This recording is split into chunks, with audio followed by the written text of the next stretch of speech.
Hello welcome back to the channel. Thank you ಯಾರೆಲ್ಲ ನನ್ನ ಚಾನಲ್ನ ಸಬ್ಸ್ಕ್ರೈಬ್ ಮಾಡಿದ್ದೀರಾ. ಇವತ್ತಿನ ಟಾಪಿಕ್ ಶ್ರೀ ಗುರು ರಾಘವೇಂದ್ರ ಸ್ವಾಮಿಗಳ ಸಂದೇಶ ಆಗಿರುತ್ತೆ. ಆ್ಯಂಡ್ 4ನೇ ತಾರೀಕು ಜುಲೈ ಇದು ನಿಮ್ಮವರೆಗೂ ತಲುಪಿದೆ ಅಂತಂದರೆ ಇವತ್ತಿನ ದಿನ ನಾನು 77 ಪೋರ್ಟಲಲ್ಲಿ ನೀವು ಅಟ್ರ್ಯಾಕ್ಟ್ ಮಾಡಬೇಕಾಗಿರೋ ಡಿಸೈರ್ ಅಮೌಂಟ್ನ ಹೇಗೆ ಮಾಡೋದು ಅನ್ನೋಂಥ ಒಂದು ವರ್ಕ್ಶಾಪ್ನ ಕಂಡಕ್ಟ್ ಮಾಡ್ತಾ ಇದ್ದೀನಿ. ಇದೇ ಲಾಸ್ಟ್ ಡೇ ಅಥವಾ ಲಾಸ್ಟ್ ಚಾನ್ಸ್ ಅಂತ ತಿಳ್ಕೊಳ್ಳಿ. ಯಾಕಂದರೆ ಆಲ್ರೆಡಿ 6 ತಿಂಗಳು ಕಳೆದು ಹೋಗಿದೆ. ನಿಮ್ಮ ಅಮೌಂಟನ್ನ ಅಥವಾ ನಿಮ್ಮ ಮನಿ ಅಟ್ರ್ಯಾಕ್ಟ್ ಮಾಡಬೇಕು ಅಂದರೆ 1 ಡೇ ವರ್ಕ್ಶಾಪ್ನ ಜಾಯ್ನ್ ಆಗಿ ಡೀಟೇಲ್ಸ್ ವಾಟ್ಸಪ್ ನಂಬರ್ಗೆ ಮೆಸೇಜ್ ಮಾಡಿ. ನನ್ನ ವಾಟ್ಸಪ್ ನಂಬರ್ನ ಟೆಕ್ಸ್ಟ್ ಮಾಡಿ ನಾನು ಅಪ್ಡೇಟ್ ಮಾಡ್ತೀನಿ. ಸಂಜೆ 8ರಿಂದ 10 ಗಂಟೆ ಇದೆ. ಇದರಲ್ಲಿ ಡೀಪ್ ಆಕಾಶಿಕ್ ಹೀಲಿಂಗ್ ಸಹ ಮಾಡ್ತೀನಿ. ಶ್ರೀ ಗುರು ರಾಘವೇಂದ್ರ ಸ್ವಾಮಿಗಳ ಸಂದೇಶ ಈಗಿನ ಸದ್ಯದ ಪರಿಸ್ಥಿತಿಗೆ ಏನು ಬರ್ತಾ ಇದೆ.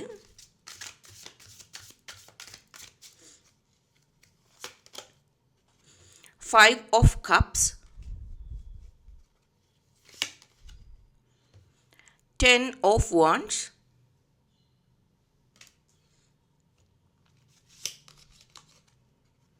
Four of Wands,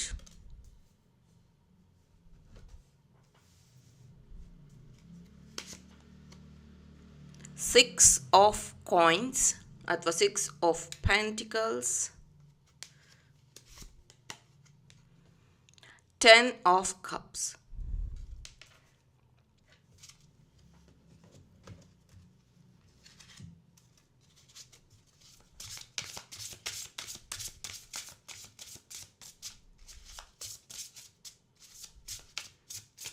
ಸೊ ತುಂಬ ಜನ 7 ಚಕ್ರ ಬ್ರಾಸ್ಲೆಟ್ನ ರೀಸ್ಟಾಕ್ ಮಾಡೋಕ್ಕೆ ಕೇಳಿದ್ರಿ. 7 ಚಕ್ರ ಬ್ರಾಸ್ಲೆಟ್ ರೀಸ್ಟಾಕ್ ಆಗಿದೆ, ಬೇಕಾದವರು ಯೂಸ್ ಮಾಡ್ಕೊಳ್ಳಿ. ನಿಮ್ಮ 7 ಚಕ್ರನೂ ಬ್ಯಾಲೆನ್ಸ್ ಆಗುತ್ತೆ, ನಿಮ್ಮ ಎಮೋಷನಲ್ ಹೀಲಿಂಗು ಆಗುತ್ತೆ. ಎಕ್ಸಿಕ್ಯೂಷನ್,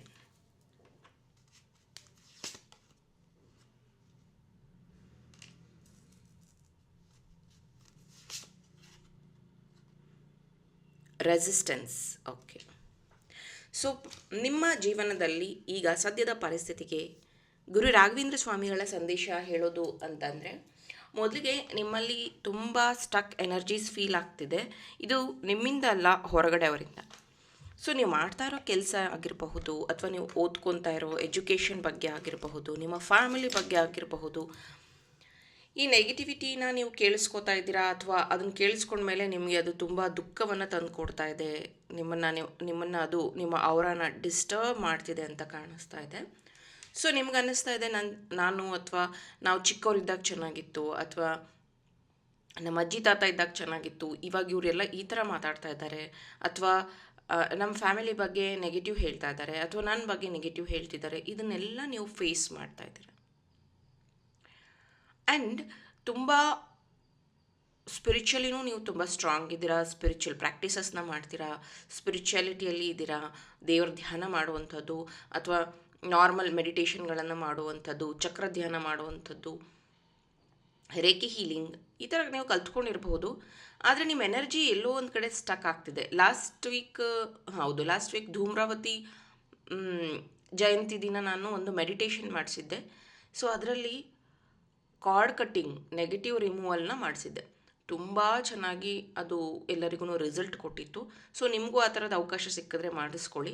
ಯಾಕಂತಂದರೆ ಕಾರ್ಡ್ ಕಟ್ ಆಗಿಲ್ಲ ಅಂತಂದರೆ ನಿಮ್ಮ ನೆಗೆಟಿವ್ ಥಾಟ್ಸ್ ನಿಮ್ಮನ್ನು ಒಂದು ಮೋಡ ಕವಿದ ವಾತಾವರಣ ಅಂತಾರಲ್ಲ, ಆ ರೀತಿ ಆವರಿಸ್ಕೊಂಡಿರುತ್ತೆ.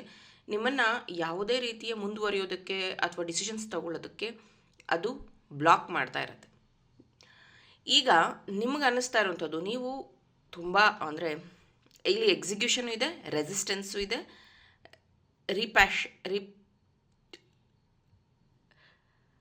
ಏನು ಹೇಳ್ತಾ ಇದೆ ಅಂತಂದರೆ, ನೀವು ಇರುವಂತಹ ಸ್ಥಳದಲ್ಲಿ ಅಥವಾ ನೀವು ಇರುವಂಥ ಜಾಗದಲ್ಲಿ, ನೀವಿರೋ ಸರೌಂಡಿಂಗಲ್ಲಿ ನಿಮ್ಮ ಬಗ್ಗೆ ನೀವೇನಾದರೂ ಹೇಳ್ಕೊಂಡಾಗ ಅವರು ಇದು ನಿನ್ನ ಕೈಲಿ ಮಾಡೋಕ್ಕಾಗತ್ತಾ, ಇದು ನಿನ್ನ ಕೈಲಿ ಆಗದೆ ಇರೋ ಕೆಲಸ, ಅಥವಾ ಇದು ನಿನಗಲ್ಲ, ಅಥವಾ ನೀನು ಮಾಡೋದಲ್ಲ, ಈ ಥರ ಹೇಳೋವಂಥದ್ದು, ಅಥವಾ ನೀನು ಮಾಡಿ ತೋರಿಸು ಆಮೇಲೆ ನೋಡ್ತೀವಿ ಅನ್ನೋವಂಥದ್ದು, ಈ ಥರ ನಿಮ್ಮನ್ನು ಪೋಕ್ ಮಾಡ್ತಿರೋವಂಥದ್ದು, ನಿಮ್ಮನ್ನೆಲ್ಲೋ ಒಂದು ಕಡೆ ಈಗೋ ಹರ್ಟ್ ಆಗ್ತಾ ಇದೆ.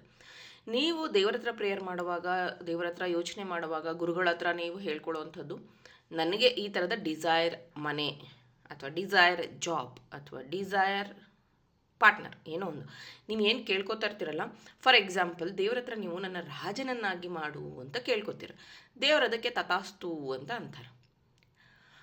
ಈಗ ನೀನು ರಾಜ ಆಗಬೇಕಂದ್ರೆ ಫಸ್ಟು ನಿಮಗೆ ದೇವ್ರು ಕೊಡೋ ಟಾಸ್ಕ್ ಏನು ಗೊತ್ತಾ? ಯುದ್ಧ. ನೀನು ಯುದ್ಧ ಗೆದ್ದ ಮೇಲೆ ತಾನೇ ನೀನು ಆ ರಾಜ್ಯನ ಗೆಲ್ತೀಯ, ಆಮೇಲೆ ತಾನೇ ನೀನು ರಾಜ ಆಗ್ತೀಯ. ಯುದ್ಧನ ಗೆಲ್ಲಬೇಕು ಅಂದರೆ ಏನೇನು ಟಾಸ್ಕ್ ಇರುತ್ತೆ ಅದರಲ್ಲಿ ಏನೇನು ನೀನು ಅಂದರೆ ನೀನು ಅದರಲ್ಲಿ ಏನೇನು ಎಕ್ಸ್ಪರ್ಟ್ ಆಗಬೇಕು ಯುದ್ಧದಲ್ಲಿ. ಅದರಲ್ಲಿ ಈಟಿ ಇರುತ್ತೆ, ಕತ್ತಿ ಇರುತ್ತೆ, ಬಿಲ್ಲು ಬಾಣ ಬಿಡೋದಿರುತ್ತೆ, ವೆಯ್ಟ್ಸ್ ಎತ್ತೋದಿರುತ್ತೆ. ಐ ಮೀನ್ ಎಲ್ಲ ರೀತಿಯ ಟಾಸ್ಕ್ ಅಲ್ಲೂ ನೀನು ನಿಪುಣ ಅಥವಾ ನಿಪುಣೆಯಾಗಬೇಕಾಗತ್ತೆ. ಅದಾದಮೇಲೆ ಸಹನಶೀಲತೆ, ಕನ್ಸಿಸ್ಟೆನ್ಸಿ, ನಿನ್ನೊಳಗಡೆನೇ ಒಂದು ಯುದ್ಧ ನಡೆಯೋದಕ್ಕೆ ಶುರು ಆಗತ್ತೆ. Choosing, taking correct decisions. Day to day ಲೈಫಲ್ಲಿ ನಿನ್ನದೇ ಒಂದು ಯುದ್ಧ, ನಿನ್ನಲ್ಲೇ ನೀನು ಹೋರಾಟ ಮಾಡಬೇಕಾಗತ್ತೆ. ಆವಾಗ ನಿನಗೆ ವಿನ್ ಅಂತ ಅನ್ನೋಂಥದ್ದು ಬರುತ್ತೆ. ಆವಾಗ ನೀನು ರಾಜ ಅಥವಾ ರಾಣಿ ಆಗ್ತೀಯ. ಸುಮ್ಮನೆ ನನಗೆ ಇಷ್ಟು ಅಮೌಂಟ್ ನಾನು ಅಟ್ರಾಕ್ಟ್ ಮಾಡಿಬಿಡ್ಬೇಕು, ಇಲ್ಲಿ ನಂಗೆ ಜಾಬ್ ಸಿಕ್ಬಿಡ್ಬೇಕು, ನಾನೊಂದು ಮನೆ ಕಟ್ಬಿಡ್ಬೇಕು. ನಿಮಗೆ ಗೊತ್ತಾ, ಒನ್ಸ್ ಅದು ನಮ್ಮ ಲೈಫಲ್ಲಿ ಬಂತು ಅಂದರೆ ಅದ್ರ ಬಗ್ಗೆ ನಮಗೆ ನೆಗ್ಲಿಜೆನ್ಸಿ ಶುರು ಆಗ್ಬಿಡತ್ತಂತೆ. ಇದಾ ಬಿಡು ಅಂತ. ಸಿಗೋವರೆಗೂ ಇರುವಂತಹ ಇಂಟ್ರೆಸ್ಟು ಸಿಕ್ಕಿದ ಮೇಲೆ ಇರೋದಿಲ್ವಂತೆ. ಹಾಗೇ ನೀವು ಇವಾಗ ನಿಮ್ಮ ಲೈಫಲ್ಲಿ ಆಗಿರುವಂಥ ತೊಂದರೆಗಳು, ಪ್ರಾಬ್ಲಮ್ಸ್, ಅಥವಾ ಯಾರು ನಿಮ್ಮನ್ನು ಹೇಟ್ರೇಟ್ ಮಾಡಿದ್ದಾರೆ, ಯಾರು ನಿಮ್ಮನ್ನು ಬ್ಲಾಕ್ ಮಾಡಿದ್ದಾರೆ, ಅಥವಾ ಯಾರು ನಿಮ್ಮನ್ನು ದೂರ ಇಟ್ಟಿದ್ದಾರೆ, ಅವ್ರ ಬಗ್ಗೆನೇ ನೀವು ಯೋಚನೆ ಮಾಡಿಕೊಂಡು ನಿಮ್ಮ ಫ್ಯೂಚರಲ್ಲಿ ನೀವು ಸರಿಯಾದ ಪ್ಲ್ಯಾನ್ಸ್ನ ತಗೋತಾ ಇಲ್ಲ, ಸರಿಯಾದ ಆ್ಯಕ್ಷನ್ ತಗೋತಾ ಇಲ್ಲ. ಮೇ ಬಿ ಕೆಲವೊಬ್ಬರ ಲೈಫಲ್ಲಿ ಪ್ರೀತಿಸಿ ಅವ್ರು ಮದುವೆ ಆಗ್ತೀನಿ ಅಂದು ಮದುವೆ ಆಗದೆ ಇರೋವಂಥದ್ದು, ಇನ್ನು ಕೆಲವೊಬ್ಬರ ಲೈಫಲ್ಲಿ ಮದುವೆಗಳು ಡಿಲೇ ಆಗ್ತಿರೋವಂಥದ್ದು, ಇನ್ನು ಕೆಲವೊಬ್ಬರ ಲೈಫಲ್ಲಿ ಸೆಕೆಂಡ್ ಮ್ಯಾರೇಜ್ಗೆ ಟ್ರೈ ಮಾಡ್ತಿರೋವಂಥದ್ದು. There is so many things. But ಎಲ್ಲರ ಲೈಫೂ ಬೇರೆ ಬೇರೆ. ನಿಮ್ಮ ಲೈಫ್ನ ಮಾತ್ರ ನೀವು ನನ್ನ ಬಗ್ಗೆ ಏನು ಅಂದ್ಕೊಂಡ್ಬಿಡ್ತಾರೋ, ನಾನು ಈ ಥರ ಡಿಸಿಷನ್ಸ್ ತೊಗೊಂಡ್ರೆ ಏನು ಅನ್ಕೊತಾರೋ, ನಾನು ಹಿಂಗೆ ಮಾಡ್ಬೋದಾ, ನಾನು ಹಂಗೆ ಮಾಡ್ಬೋದಾ ಅನ್ನೋದನ್ನು ನೀವು ಯೋಚನೆ ಮಾಡ್ತೀರಾ. ಆದರೆ ಸೆಲ್ಫ್ ಲವ್ ಅಂದರೆ ನಿಮ್ಮನ್ನು ನೀವೇ ಈ ಥರ ಡೌಟ್ಫುಲ್ಲಾಗಿ ಈ ಥರ ಕ್ವಶನ್ಸ್ನ ಕೇಳ್ಕೊತಾ ಇದ್ದರೆ ನಿಮ್ಮ ಒಳ ಮನಸ್ಸು ಅಥವಾ ನಿಮ್ಮ ಇನ್ನರ್ ಚೈಲ್ಡ್ ಯಾವತ್ತೂ ಅದು ಹ್ಯಾಪಿಯಾಗಿರೋದಿಲ್ಲ. ಅದು ಹ್ಯಾಪಿಯಾಗಿಲ್ಲ ಅಂದರೆ ನೀವು ಯಾವತ್ತೂ ಹ್ಯಾಪಿಯಾಗಿರೋಕ್ಕಾಗೋದಿಲ್ಲ.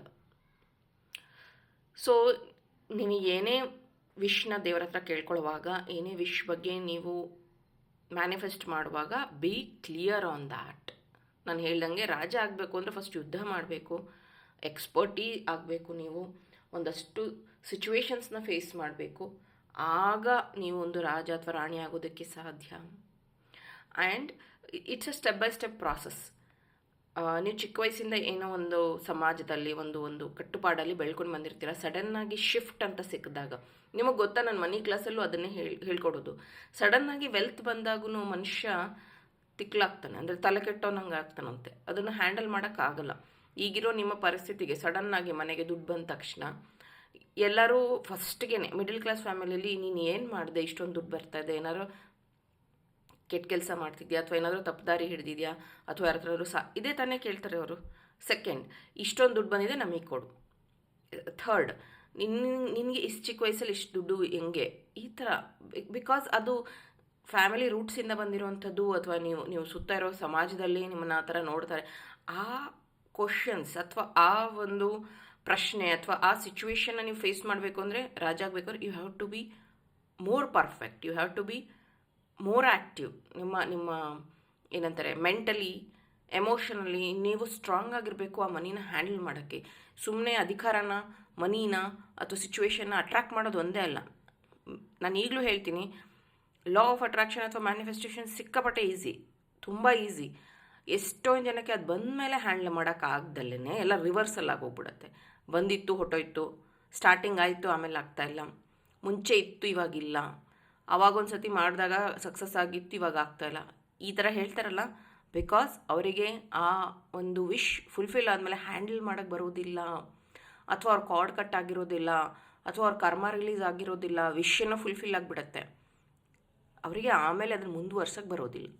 ಸೊ ಇಲ್ಲೂ ಅದೇ ಪ್ರಾಬ್ಲಮ್ ನೋಡಿ. ಇಲ್ಲಿ 10 ಆಫ್ ವಾಂಡ್ಸಲ್ಲಿ ಇನ್ನೇನೆಲ್ಲ ಕಂಪ್ಲೀಟ್ ಆಗಿದೆ ಅಂತ ಅನ್ನಿಸ್ತಾ ಇದೆ. ಸಮ್ ಆನ್ಸೆಸ್ಟ್ರಲ್ ಬ್ಲಾಕೇಜ್, ಅಥವಾ ನಿಮ್ಮ ಹೆಲ್ತ್ ಇಶ್ಯೂ ಆಗಿರೋವಂಥದ್ದು, ಅಥವಾ ಎಮೋಷನಲಿ ನೀವು ಬ್ಲಾಕ್ ಆಗಿರೋವಂಥದ್ದು, ಯಾರ ಹತ್ರ ಹೇಳ್ಕೊಳಕ್ಕಾಗದೇ ಇರೋವಂಥದ್ದು. ಆ ಬ್ಲಾಕ್ ನಿಮ್ಮನ್ನು ತಡೀತಾ ಇದೆ. ಅದನ್ನು ಕ್ಲಾರಿಟಿನ ತಗೊಳ್ಳಿ, ಅದನ್ನು ಕ್ಲೆನ್ಸ್ ಮಾಡ್ಕೊಳ್ಳಿ. Use proper crystals to clear emotional healing.